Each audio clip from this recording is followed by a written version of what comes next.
नमस्कार दोस्तों, आप सभी का विश्व भारती चैनल में बहुत बहुत स्वागत है।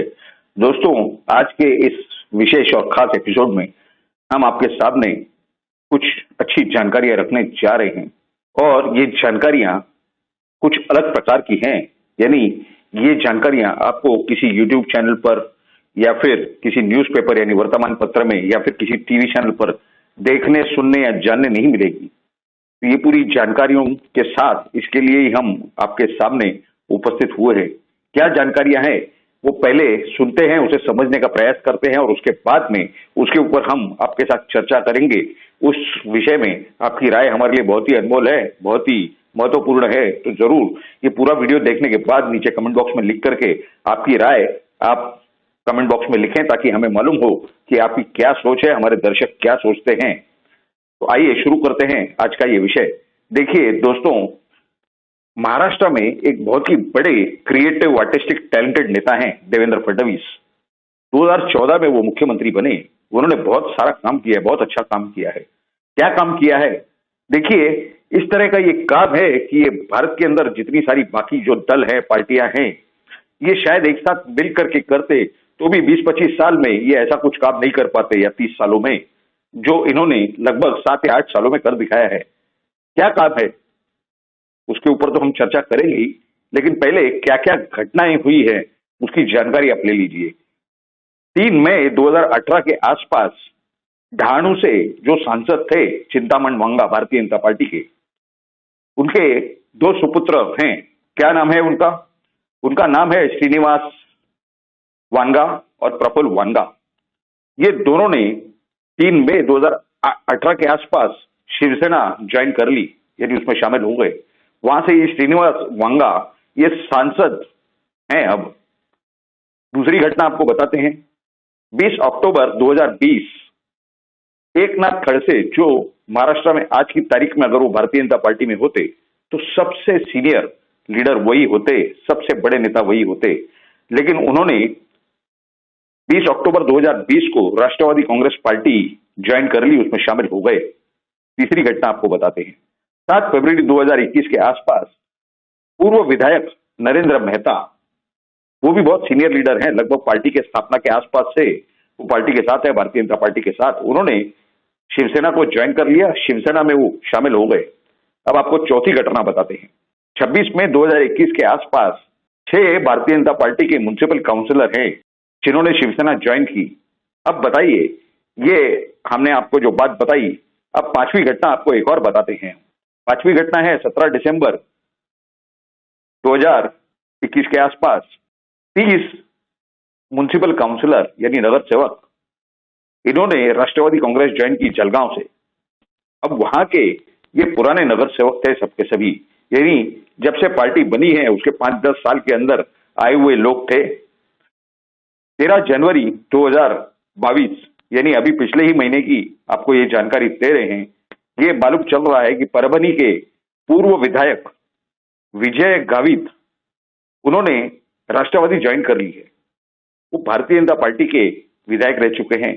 वो भी लगभग पार्टी की जब स्थापना हुई 1980 में, उस समय या उसके कुछ समय बाद से वो भारतीय जनता पार्टी में रहे हैं। एक और इसके बाद आपको हम 7वीं जानकारी दे रहे हैं, जो कि अभी कुछ दिन पहले की है। 1 फरवरी 2022 के आसपास ये मालूम चल रहा है, महाराष्ट्र में एक बहुत ही बड़ा शहर है पुणे नाम का, वहां पर भारतीय जनता पार्टी के 16 नगर सेवक हैं जिनकी मुलाकात महाराष्ट्र के उप मुख्यमंत्री और राष्ट्रवादी कांग्रेस पार्टी के नेता, बहुत बड़े नेता अजित पवार के साथ हुई। और ये मालूम चल रहा है कई सूत्रों से कि आने वाले कुछ ही दिनों में वो 16 के 16 भारतीय जनता पार्टी के नगर सेवक ये राष्ट्रवादी कांग्रेस पार्टी यानी नेशनलिस्ट कांग्रेस पार्टी में प्रवेश करने जा रहे हैं। इसके बाद हम आपको 8वीं घटना बताते हैं। वो अभी 10 तारीख की है, 10 फरवरी की, यानी अभी पिछले 48 घंटों के अंदर की बात है ये लगभग। क्या है ये जानकारी? 2 नगर सेवक हैं कल्याण उल्लासनगर इलाके के, उनका नाम बताया जा रहा है विशाल पावसे। इन्होंने जो है शिवसेना ज्वाइन कर दी, इस तरह की जानकारियां प्राप्त हो रही है। और किसके सामने? एक मंत्री हैं महाराष्ट्र के एकनाथ शिंदे, और उस थाने कल्याण इलाके के जो सांसद हैं वो भी वहां पर उपस्थित थे, श्रीकांत शिंदे। और ये आपको बता दें, विशाल पावसे ये पहली बार नहीं, ये 3 बार नगर सेवक रह चुके हैं भारतीय जनता पार्टी से। दूसरे एक और व्यक्ति का नाम आ रहा है, प्रभुनाथ गुप्ता, ये 4 बार नगर सेवक रहे हैं भारतीय जनता पार्टी के। इन्होंने राष्ट्रवादी कांग्रेस पार्टी में प्रवेश किया है। ये किसके सामने इन्होंने प्रवेश किया भारतीय जनता पार्टी को छोड़ करके राष्ट्रवादी कांग्रेस पार्टी में, तो वो बताया जा रहा है कि वहां के जो जिला अध्यक्ष हैं पंचम कलानी, यानी पप्पू कलानी के शायद ये सुपुत्र होंगे। तो इस तरह की पूरी हालात हैं। यानी अगर आप देखेंगे कि 2018 में जब भारतीय जनता पार्टी की महाराष्ट्र में, माफ कीजिए, देवेंद्र फडणवीस की सरकार वहां पर थी महाराष्ट्र के अंदर, उस समय से ये पूरी हालात इस तरह के होते जा रहे हैं। यानी भारतीय जनता पार्टी का जमीनी स्तर पर अगर अस्तित्व खत्म करना हो, ये तो हमने आपको 8 घटनाएं सिर्फ छोटी मोटी बताई हैं, इसके सिवा और कई बार 15-17 नगर सेवक भारतीय जनता पार्टी के छोड़ के, यानी नागपुर हो, नासिक हो, कई जगह से वो राष्ट्रवादी कांग्रेस पार्टी यानी नेशनलिस्ट कांग्रेस पार्टी और शिवसेना में प्रवेश किया गया है। उसका हमने ज्यादा जानकारी बढ़ानी नहीं चाहिए, ताकि इस वीडियो को छोटा रख सके, कम समय में आपको ज्यादा जानकारी देने का हमारा प्रयास है। तो इस तरह की ये जो हालात हुए 2014 से पहले, ये प्रदेश अध्यक्ष हुआ करते थे सम्माननीय देवेंद्र फडणवीस जी, और ये बात हो रही है, ये सार्वजनिक क्षेत्र में, सार्वजनिक जीवन में जो काम हो रहा है सार्वजनिक, उस विषय में बातचीत हो रही है। ये किसी पार्टी, दल या किसी नेता या किसी व्यक्ति की मानहानि करने का बिल्कुल हमारा कोई हेतु या कोई उद्देश्य नहीं है। तो ये जब मुख्यमंत्री बने तो उस समय प्रदेश के अध्यक्ष बने राव साहब दानवे, जो आज केंद्र में राज्य मंत्री हैं, शायद रेलवे मिनिस्ट्री है उनके पास।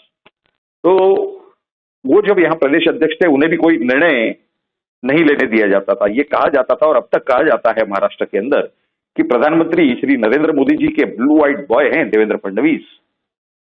और उस समय जब ये मुख्यमंत्री बने, उस समय भारतीय जनता पार्टी के राष्ट्रीय अध्यक्ष ये अमित शाह हुआ करते थे, उनके भी बहुत ही ज्यादा करीबी ये माने जाते हैं।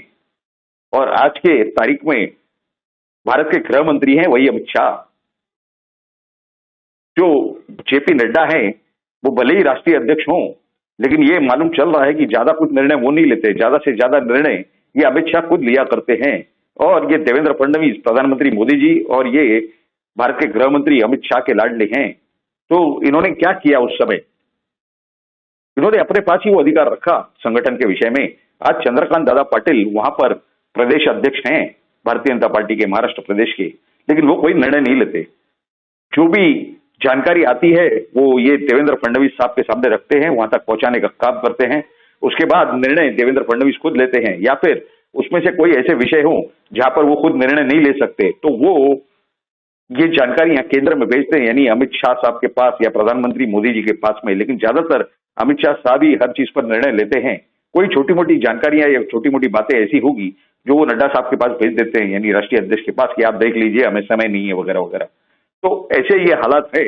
तो ये 2014 में जब ये मुख्यमंत्री बने, उसके बाद चले गए, पार्टी की गिरावट का सिलसिला, खात्मे का सिलसिला शुरू हुआ। आज की तारीख में जो मूल नेता या कार्यकर्ता हैं भारतीय जनता पार्टी के, उनके साथ बातचीत करने के बाद में उन्होंने on the condition of anonymity, यानी हमारा नाम किसके सामने नहीं लिया जाएगा, इन शर्तों के ऊपर इसी तरह की बातें करके, इन्होंने इस तरह की शर्तें रख के इन्होंने हमें जानकारी दी। क्या जानकारी दी? इन्होंने कहा कि भारतीय जनता पार्टी महाराष्ट्र प्रदेश या भारतीय जनता पार्टी मुंबई हो, भारतीय जनता पार्टी किसी और जिले या किसी और शहर में हो, वहां भारतीय जनता पार्टी रह ही नहीं गई। वहां जो कुछ रह गया है वो सिर्फ वहां के पूर्व मुख्यमंत्री, अभी विरोधी पक्ष नेता देवेंद्र फडणवीस, इनकी टीम है, यानी टीम देवेंद्र सिर्फ है, जिन्हें जमीनी स्तर पर जाना पहचाना जाया करता था। ये भारतीय जनता पार्टी का कार्यकर्ता है या नेता है जो जनता के प्रॉब्लम सुन करके सॉल्व कर देता था खुद ही। वो नेताओं के पास नहीं जाता था, किसी नेताओं की चप्पल उठाने नहीं जाया करता था। लेकिन इन लोगों का ये कहना है कि आजकल जो ये पदाधिकारी बनाए हुए हैं, चाहे वो विधानसभा मतदार संघ के स्तर पे, यानी जिसे भारतीय जनता पार्टी में मंडल स्तर कहा जाता है, उसके नीचे वार्ड स्तर या उसके ऊपर जिला स्तर हो या फिर उसके ऊपर शहर स्तर हो, यहां पर ये सभी पपेट यानी डमी बनाए गए हैं पदाधिकारी। ये किसी की प्रॉब्लम सुनते नहीं, इनके पास किसी के लिए समय नहीं होता। ये सिर्फ अपने काम धंधे में, यानी कहां से आप समझ रहे हैं। तो इस तरह की ये पूरी परिस्थिति है। अगर ये कांग्रेस पार्टी हो, राष्ट्रवादी कांग्रेस पार्टी हो और जितनी पार्टियां हैं भारत में, वो अगर चाहते भी तो इस तरह के हालात यानी जमीनी स्तर से भारतीय जनता पार्टी को खत्म कर देना ये संभव नहीं था उनके लिए। लेकिन वो कहते हैं ना, घर का भेदी लंका ढाए, इस तरह की परिस्थिति है। यानी घर के व्यक्ति ने ही अंदर से पूरे घर को खोखला कर दिया। यानी अब जब भी चुनाव होंगे तो जिन्हें जनता जानती है भारतीय जनता पार्टी का कार्यकर्ता या नेता इस तौर पर, वो अब कोई नहीं है उनके पास, ना ही वो काम करने तैयार हैं। ये मालूम चल रहा है वहां से जो जानकारी आ रही है महाराष्ट्र से, वहां पे प्रदेश के पदाधिकारी हों, शहर के पदाधिकारी हों, जिले के पदाधिकारी हों, कहीं पर भी पूरे महाराष्ट्र के अंदर, वो जब भी ये पुराने ओरिजिनल मूल नेता या कार्यकर्ता से संपर्क करते हैं तो आइए चुनाव आने जा रहे हैं महानगर पालिका के या जिला परिषद के, या फिर जिस तरह से आपने देखा कि किस तरह से ये 2-3 चुनाव बुरी तरह से हारे हैं भारतीय जनता पार्टी ने, जिसमें से एक बताया जा रहा है कि दमन की जो संसद की सीट थी या फिर नांदेड़ में एक उपचुनाव हुआ था। ये दोनों उपचुनाव यानी एक संसद का हुआ दमन में और वहां पर नांदेड़ में एक उपचुनाव हुआ क्योंकि वहां के विधायक का स्वर्गवास हो गया था। ये दोनों सीटों में बुरी तरह से हारी है भारतीय जनता पार्टी। अब वो बताएंगे कि इतने मार्जिन से हम ये जीत गए वगैरह, कांग्रेस या राष्ट्रवादी या शिवसेना। आप मार्जिन मत बताइए, आप रिजल्ट की बात कीजिए, क्योंकि जो सक्षम कार्यकर्ता है जिसे जाना जाता है वो तो काम करने तैयार नहीं। वो तो जवाब क्या देते हैं इन पदाधिकारियों को, कहते हैं हमारे पास कोई जवाबदारी नहीं है, हमें दरकिनार कर दिया गया है, किसी को 2014 से, किसको 2015 से, किसको 2017 से, किसको 2016 से। इस तरह की पूरी परिस्थिति है वहां के संगठन की। ना ही उन्हें कोई सरकारी मंडल महामंडल दिए गए देवेंद्र फडणवीस के द्वारा जब वो मुख्यमंत्री बने। ये सब मंडल और महामंडल यानी सिद्धिविनायक टेम्पल ट्रस्ट हो, महालक्ष्मी टेम्पल ट्रस्ट हो, सिडको हो, ये किसे दिए गए?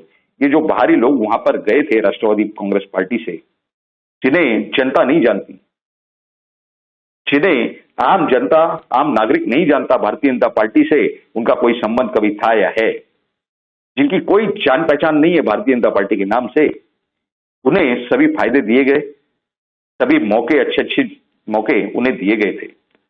तो ऐसे हालात में ये जो संगठन का जो हाल किया है, ये किसके आशीर्वाद से किया है ये तो हम नहीं जानते, लेकिन जो काम भारत की सारी पार्टियां एक होकर के अगर करती, प्रयास करती, तो भी शायद ये 30 सालों में नहीं होता जो इन्होंने लगभग 2014 के बाद से यानी 2018 से 4 सालों के अंदर कर दिखाया है। तो इस तरह की ये जो कला है, ये जो टेक्निक है, ये जो काबिलियत है, ये जिसे मराठी में कहते हैं कि सक्षम, ये सक्षमता, ये सबका कुछ ना कुछ तो रिवॉर्ड उन्हें दिया जाना चाहिए। क्या इस तरह के काम के लिए, क्योंकि ये इस तरह का जो इन्होंने काम किया है इन्हें पार्टी ने अब तक हटाया नहीं तो वरना और कोई होता तो उसे कहीं चंद्रपुर गढ़चिरौली में ले जाकर के झाड़ पे बांध दिया होता, नक्सलवादियों से कह दिया होता कि अब ये आपके हवाले है। इस तरह का कुछ किया नहीं। यानी इस तरह से यही लग रहा है कि इन्हें आने वाले समय में बहुत ही जल्द भारत रत्न का अवार्ड प्रधानमंत्री मोदी जी प्रदान करेंगे और शायद इनके लिए रिकमेंडेशन श्रीमान अमित शाह जो भारत के गृह मंत्री है वो बहुत जल्द करने जा रहे हैं। इस तरह की परिस्थिति नजर आ रही है। आने वाले समय में गोवा में जो चुनाव होने जा रहे हैं वहां की जो ग्राउंड रिपोर्ट है वो तो पूरी तरह से नेगेटिव है ही है। साथ ही साथ महाराष्ट्र के अंदर जो 18 बड़ी बड़ी महानगर पालिकाएं हैं वहां पर भी चुनाव आने जा रहे हैं, वहां की भी ग्राउंड रिपोर्ट बिल्कुल भारतीय जनता पार्टी के खिलाफ जमीनी स्तर की जानकारी आ रही है।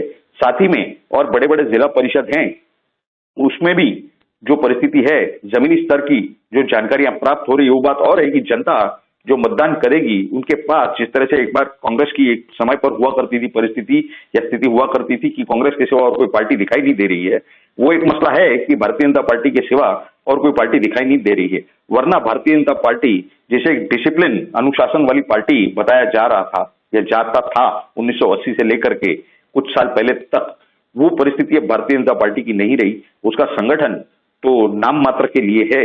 वहां पर ये जो भर्ती किए गए हैं जिसे वहां पर मराठी में ऊपरे कहा जाता है यानी बाहर से आए हुए, ये सिर्फ खरीद फसोट की राजनीति करते हैं।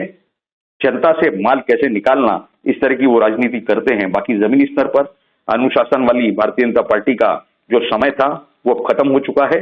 ऐसी जानकारियां स्पष्ट रूप से वहां के जमीनी सूत्रों से, विश्वसनीय सूत्रों से भारतीय जनता पार्टी के कई सारे वार्ड लेवल हो, मंडल लेवल यानी विधानसभा मतदार संघ क्षेत्र का जो स्तर होता है या फिर जिला स्तर हो यानी संसद का एक सांसद जहां से चुन के आता है उसे जिला कहते हैं, उस स्तर के पदाधिकारी हों, शहर स्तर के पदाधिकारी हों या फिर महाराष्ट्र प्रदेश स्तर के पदाधिकारी हों, इन सबसे हमें ये जानकारियां प्राप्त हो रही हैं।